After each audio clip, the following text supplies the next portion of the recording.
My dear students, आज हम एक नए चैप्टर के साथ फिर से class 10th NCERT supplementary book जिसका नाम है फुटप्रिंट्स। उसका एक चैप्टर नंबर 4 है जिसका नाम है अ क्वेश्चन ऑफ ट्रस्ट। इसको विक्टर कैनन ने लिखा। इस चैप्टर में आपको जो फोकस करना है वो ये है, हालांकि अभी इसका थीम नहीं बता मिलेगा, इसका जो मोरल है बाद में पता चलेगा, क्योंकि अगर बताएंगे तो पूरी स्टोरी अभी डिस्क्लोज हो जाएगी, उसका पूरा का पूरा सारा जो कहते हैं ना इसेंस वो बाहर आ जाएगा। थोड़ा सा रुकेंगे, पहले स्टोरी को शुरू करेंगे। इसमें सबसे पहले कुछ एक दो सेइंग कही गई है। दो सेइंग का मतलब दो प्रोवर्ब कहे गए हैं, और दोनों प्रोवर्ब में पहला प्रोवर्ब है कि ये कहा जाता है अगर चोर को पकड़ना हो तो इसके पीछे एक चोर सेट कर दो। Suppose you want to catch a thief, तो आप उसके पीछे एक चोर सेट कर दो, यानी चोर चोर के तरीकों को जानता है और वो चोर को पकड़ेगा। हालांकि इस पे कई मूवीज बन चुकी हैं, आपने देखा भी होगा कि चोर को पकड़ने के लिए चोर पीछे लगाए जाते हैं, क्योंकि उनको चोर जैसा दिमाग उनका चलता है। दूसरा ये है कि एक कहावत और भी इसी में है, और वो लिखा है कि चोरों के बीच में भी ऑनर होता है, यानी चोरों के बीच में भी कुछ वसूल होते हैं और उनका आपस में एक दूसरे को बेट्रे करना भी लगभग मुश्किल होता है, बहुत ही मुश्किल हो जाता है। दोनों कहावतें आपको पता चल गई। अब सवाल ये है कि क्वेश्चन ये है कि इनमें से कौन सी सेइंग, कौन सी कहावत इसमें इलस्ट्रेट की गई है, उसके बारे में डिटेल बताया गया है। तो चलिए शुरू करते हैं बिना टाइम लिए हुए। इसमें एक कैरेक्टर है जिसका नाम है हॉरेस डेनबी। हॉरेस डेनबी की जो काफी अच्छा गुड सिटीजन माना जाता है, ऑनेस्ट सिटीजन माना जाता है। उम्र लगभग 50 साल है उसकी, और वो अनमैरिड है। हाउसकीपर के साथ रहता है, हाउसकीपर उसकी टेक केयर करती है। वैसे देखा जाए तो वो यूजुअली बहुत अच्छा रहता है, वेल है, हेल्दी है, कोई दिक्कत नहीं। बस एक उसको एक प्रॉब्लम है, उसे हे फीवर का अटैक होता है। एक नया क्वेश्चन, एक नया आपको वर्ड मिला है जिसकी मीनिंग आपको जानना जरूरी है, और वो है हे फीवर। हे फीवर एक डिसऑर्डर है जो नोज और थ्रोट को अफेक्ट करता है। स्पेशली एक तरीके की एलर्जी है जो पॉलन या डस्ट से या पर्टिकुलर स्मेल से जनरेट होती है, जिसमें लोगों को स्नीजिंग बहुत होती है, छींक बहुत आती है। उसी का विक्टिम है कौन? Horace Denby. उम्र लगभग 50 साल पहले ही आपको पता है कि देखा जाए तो एक अच्छा गुड एंड रिस्पेक्टेबल पर्सन है, सोसाइटी में उसकी एक स्टेटस है, लेकिन इतना होने के बावजूद भी कहा जाता है कि वो कंप्लीटली ऑनेस्ट नहीं है। कंप्लीटली ऑनेस्ट क्यों नहीं? उसका एक रीजन है, क्योंकि लिखा है कि उसने एक इकलौती सजा भी काटी है, और एक करीब कितने साल पहले उसने ये काटी थी? 15 ईयर्स एगो पहले की बात है, जब उसने एक सजा जेल में काटी है, और वहां पर उसको प्रिजन में लाइब्रेरियन के तौर पे सजा दी गई थी। अब लाइब्रेरियन के तौर पे ही इसलिए दी गई क्योंकि कहते हैं ना कि ये जो हॉरेस डेनबी है, ये क्या करता है, ये ऐसी बुक्स पसंद करता है जो रेयर है, जो इजीली अवेलेबल ना हो। ऊपर से जो रेयर होती हैं वो सच में इजीली अवेलेबल ना हो तो बड़ी एक्सपेंसिव हो जाती हैं, बड़ी कॉस्टली होती हैं। तो अब ये बताइए कि अगर इतनी ऐसी चीज़ों को पसंद करेगा तो नो डाउट अपने उन नीड्स को फुलफिल करने के लिए वो क्या करता है? रॉबरी करता है। हर साल एक सेफ, एक तिजोरी वो तोड़ता है, और हर साल वो प्लान बनाता है, और बड़ी ही केयरफुली, मेटिकुलस वे में, बड़े ही केयरफुल वे में वो प्लानिंग करता है, और एक हर साल में एक सेफ को वो टारगेट करता है और उसमें से चोरी करता है, चुराता है, और इतना चुराता है कि आराम से 12 मंथ वो पार कर जाता है। इस बार उसका टारगेट क्या है? इस बार उसका टारगेट है एक घर जिसका नाम है शॉर्ट ओवर ग्रेन्स। ये है वो घर जिसको वो टारगेट कर रहा है। जुलाई का समय है, ब्राइट सनशाइन है, यानी बाकायदे इस समय कोई मतलब बारिश का सीजन नहीं है, काफी धूप है, मौसम साफ है, और वो शॉर्ट ओवर ग्रेन्स को टारगेट करता है।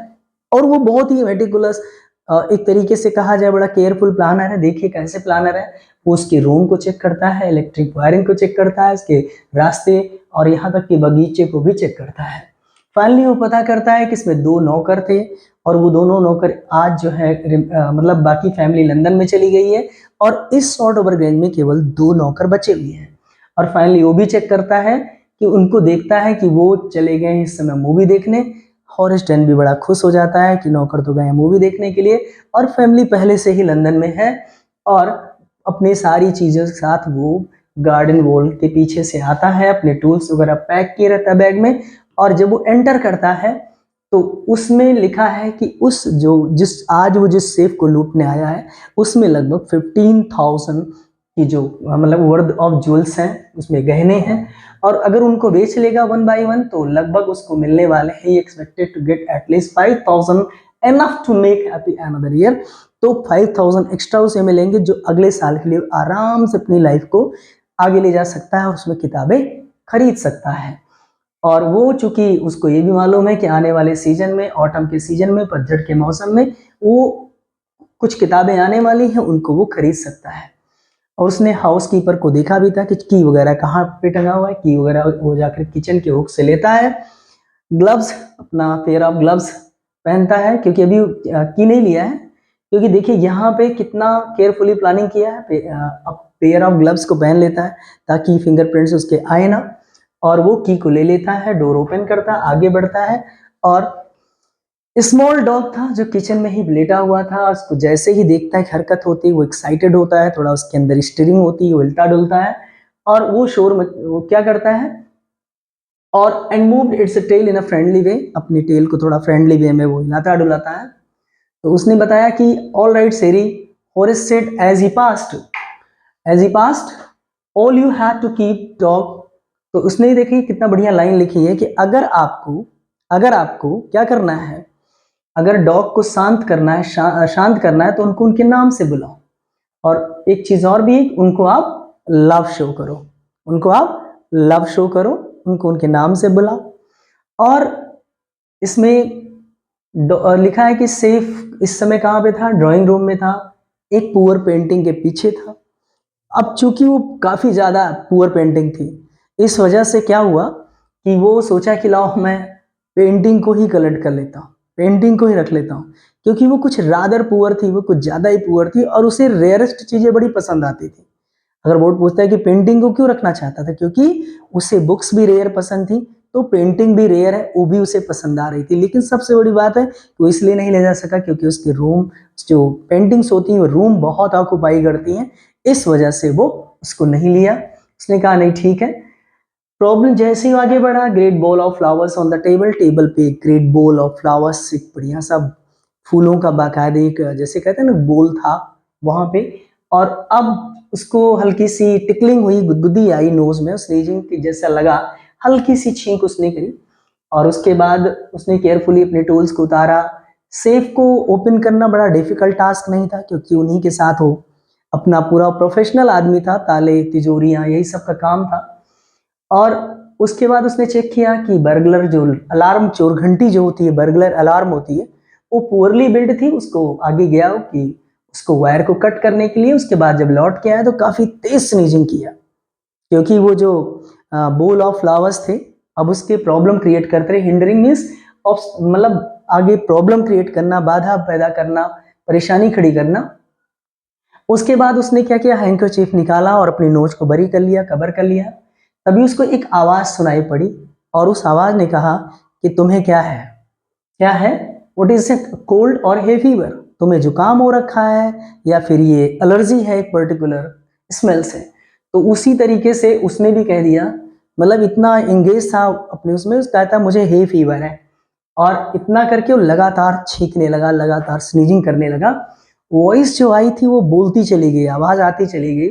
उसने कहा कि अगर तुम चाहो तो इसका इलाज करा सकते हो, बस तुम्हें पता है करना है कि किस चीज से तुम्हें एलर्जी है। इसका ट्रीटमेंट हो सकता है, खास करके अगर तुम अपने प्रोफेशन में, अपने काम के लिए तुम अगर क्या हो, अगर तुम सिंसियर हो, अगर अपने काम के लिए तुम बहुत ही मतलब एक वो हो, क्या कहते हैं, अगर आप ईमानदार हो। तो उसने देखा कि काइंडली वॉइस, क्वाइट, उसकी आवाज कैसी थी, बड़ी शांत, बड़ी ही दयालुता से काइंडली वॉइस थी। लेकिन एक चीज था कि उसकी आवाज में एक फर्मनेस थी, उसकी आवाज में एक दृढ़ता थी, मजबूती थी। आसानी से ये नहीं था कि मान जाएगी वो। हाँ, आवाज बहुत अच्छी थी, लेकिन एक लिखा है कि ने देखा कि एक औरत थी, और शेरी जो है उसी को जाकर के रबिंग कर रहा था। शेरी वो डॉगी था जो उस घर का डॉगी था, लेकिन चूंकि उसको हॉरिस डेनबी ने भी कंट्रोल में कर लिया, by showering affection and by calling his name, है ना, उसका नाम बुलाया, उसको प्यार दिया, तो शेरी बिल्कुल हो गया था। और ये जो औरत थी, शेरी जाके उसको काफी कुछ ज्यादा ही प्रेम दिखा रहा था। तो कहते हैं शेरी शांत हो जाओ, क्योंकि अगर इस तरीके से जितना तुम मुझे प्रेम दिखा रहे हो तो डॉगी में वो होता है ना कि अगर काफ़ी दिन के बाद आप मिले तो कुछ ज़्यादा ही अफेक्शन, प्रेम दिखाना शुरू कर देते हैं वो। तो उसको लगा कि अगर मैं इस तरह करूँगी, ये करेगा तो लोगों को डाउट हो जाएगा। कहा शेरी इस तरह तुम प्रेम दिखाओगे तो लोगों को लगेगा कि मैं तो काफ़ी समय से तुमसे दूर हूँ। फिलहाल ये मैटर होने के बाद शेरी को शांत कर देती है और उसने कहा कि मुझे इतना आइडिया नहीं था कि जब मैं आऊँगी तो मेरी मुलाकात एक चोर से होगी। तो हॉरेस डेनवी को कुछ लगा कि थोड़ा सा ये अम्यूजिंग नेचर की है, एंटरटेनिंग नेचर की है, तो वो भी उसी टोन में कहता है कि मुझे भी उम्मीद नहीं था कि जब मैं इस घर में आऊँगा तो मुझे इसमें एक घर के ओनर से मेरी मुलाकात हो जाएगी। तो वो कहती है ठीक है, हाँ मुझे पता है तुम कितना इनकन्वीनियंट फील कर रहे हो, मुझे मालूम अच्छी तरीके से। और उसने कहा कि देखो क्या करने जा रहे हो? तो उसने कहा कि मेरा इरादा था कि मैं भाग जाऊँ।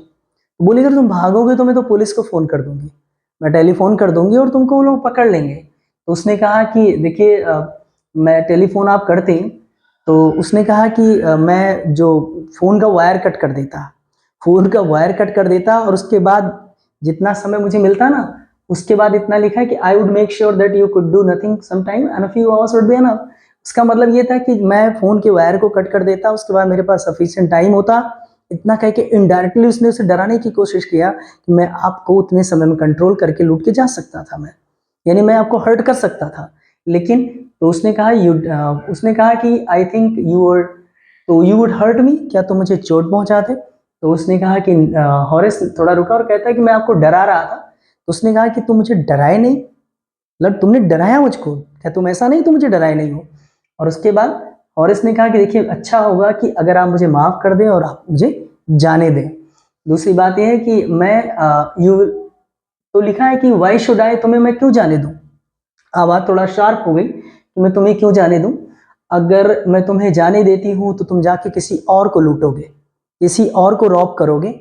और दूसरी बात यह कि society must be protected from man like you, और तुम्हारे जैसे लोगों से सोसाइटी को पक्का प्रोटेक्ट करना चाहिए। सोसाइटी प्रोटेक्टेड होनी चाहिए क्योंकि तुम्हारे जैसे लोग सोसाइटी को लूटते हैं। हॉरेस स्माइल करके कहता है मैं वो आदमी नहीं हूँ जो धमकी देता हूँ, ऐसा ऐसा काम मैं नहीं करता हूँ, बल्कि मैं जो है एक अच्छे रीजन से मैं चोरी करता हूँ एंड मैं जेल जाने की वजह से मैं जेल जाने का केवल ख्याल आ जाए मेरे अंदर तो मुझे इससे नफरत होती है।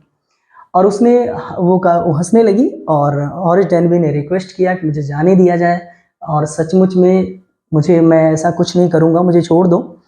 और उसने बाद बोला कि मैं काफ़ी डेस्परेट हूँ इस समय और बोलता है कि अगर आप ये भूल जाएं कि आपने मुझे कभी देखा है, मुझे जाने दें, तो मैं जो है ना आगे चल के ये सारे काम दोबारा नहीं करूँगा। और उसने क्या किया, अपने आप को सिल्वर बॉक्स के पास गई और टेबल के पास एक सिगरेट थी, सिगरेट को निकाला और स्टैनली ये सोच बैठा कि इसे मैं खुश कर दूं। और उसी चक्कर में उसने क्या किया कि अपना ग्लव्स निकाल करके उसने अपना लाइटर उसको ऑफर कर दिया और लाइटर ऑफर कर दिया और उसने कहा कि क्या मुझे जाने देंगे? उसने लाइटर को उसकी ओर रखा और कहा कि कुछ देर तक वो लेडी जो है सोचती रही और बोली कि कहते हैं कि yes but only if you will do something for me, जाने दूंगी लेकिन अगर तुम मेरे लिए कुछ करो। तो उसके बाद क्या हुआ कि वो बोलती है कि जब हम लोग लंदन के लिए जाने वाले थे तो उसी समय अपने हस्बैंड से मैंने वो प्रॉमिस किया था कि ये जो ज्वेलरी है, इस सेफ में पड़ी ज्वेलरी है, इस ज्वेलरी को मैं बैंक में कर दूंगी। बट एक्चुअली हुआ ऐसा कि आज मुझे पार्टी में मुझे इसे पहनना है, मुझे तो इसे बैंक में डाल देना चाहिए था, बट एक्चुअली आज मुझे इसका यूज़ है, इसे मैं बाद में बैंक में डालूंगी, लेकिन आज मुझे इसकी ज़रूरत है, पार्टी में जाना है मुझको। तो मैं जब आई थी तो इसे यूज करने के लिए आई थी, आज रात यूज करने के लिए। हॉरिस डेनवी कहता है कि और आप जो है इसका पासवर्ड भूल गई हैं, आप इसको मुझ पे छोड़ दीजिए, बट एक चीज़ है, मैं इसको तोड़ दूंगा लेकिन आपको इसकी रिपेयर करवानी पड़ेगी। तो उसने कहा कि कोई बात नहीं, मेरे हस्बैंड काफ़ी समय के लिए बाहर है और जब ये टूट जाएगा तो मेरे पास बहुत समय है, मैं इसको रिपेयर करवा लूंगी। और इस तरीके से लिखा है कि 1 घंटे के अंदर हॉरिस डेनबी ने सेफ को तोड़ दिया, उसमें से सारी ज्वेलरी निकाल करके, मतलब लोग हाँ given her jewels and gone happily away, और वो बड़ी खुशी खुशी चला गया। उसने सोचा मेरा काम हो गया, मैं पुलिस से बच गया। इतना करके वो चला गया और 2 दिन तक तो ऐसी कंडीशन रही कि उसने अपने वायदे को पूरा, क्योंकि उसने वायदा किया था कि मैं अब चोरी नहीं करूँ आने वाले समय में, क्योंकि उसने कहा था सोसाइटी को तुम्हारे जैसे लोगों से बचाना चाहिए, तो उसने कहा कि मैं कभी चोरी नहीं करूँगा, लेकिन अब चूँकि एडिक्टेड था, क्योंकि वो रेयर और वो एक्सपेंसिव बुक्स पसंद करता, इतना आसान काम नहीं था कि वो मान जाएगा वो। और फिर क्या हुआ कि कोशिश किया कि मैं 2 दिन तक तो उसने कंट्रोल किया, बाद में उसे लगा नहीं मुझे तो किताबें चाहिए ही चाहिए, चाहे जो कुछ भी हो। और उसने क्या किया कि thought of books, he would have to look for another safe, but लेकिन उसे चांस कभी मिल नहीं सका। क्यों चांस नहीं मिला? क्योंकि उसके पहले ही शॉर्ट ओवर रेंज में चोरी के जुर्म में उसे पकड़ लिया गया, क्योंकि उसके फिंगरप्रिंट्स वहां पर मिल गए चारों तरफ, और उसे पुलिस का आदमी आया और उसे गिरफ्तार करके लेके चला गया। और लिखा है कि जब उस घर की ओनर, जब इन्होंने बताया कि मैंने इस घर के ओनर यानी जो घर की मालकिन है उसके कहने पर सेफ को मैंने ब्रेक किया हुआ है, तो वो जो ओनर है, जो घर की मालकिन थी, उसकी एज देखिए लिखा है ना, wife of the owner house had, तो वो 60 ईयर्स ओल्ड थी और वो काफी ग्रे हेयर, काफी बाल उसके पक गए थे। उसने कहा ये जो स्टोरी है ये कॉकबुल स्टोरी है, ये बिल्कुल नॉनसेंस स्टोरी, बकवास कर रहा है, ये झूठी कहानी सुना रहा है। और अब हॉरिस को सजा हो चुकी है, हॉरिस जेल में लाइब्रेरियन के तौर पे है, और वो कभी कभी सोचता है उस चार्मिंग क्लेवर यंग लेडी के बारे में जो उसके खुद के ही प्रोफेशन में थी, वो भी उसी के प्रोफेशन में थी और उसने ही उसको लूटा हुआ था। और जब कभी कोई कहता था कि चोरों के बीच में भी ऑनर अमंग थीव्स होते हैं, मतलब चोरों के बीच में भी कुछ नियम कायदे कानून असूल होते हैं, बहुत चिढ़ता था। ये तो उसकी समरी हुई, पूरा डिटेल भी लगभग आपको मिल गया। तो ये जो बोर्ड ने क्वेश्चंस पूछे हैं किस तरीके से, मतलब उसने बताया कि ये एक्चुअली में रॉबरी ऑफ रॉबर है, ये मतलब एक रॉबर को लूटने के लिए, मतलब एक चोर को लूटा गया इसमें। हालांकि हॉरिस डेन भी बहुत मेटिकुलस था, मानना पड़ेगा, लेकिन एक्चुअली में वो आउट स्मार्ट थी।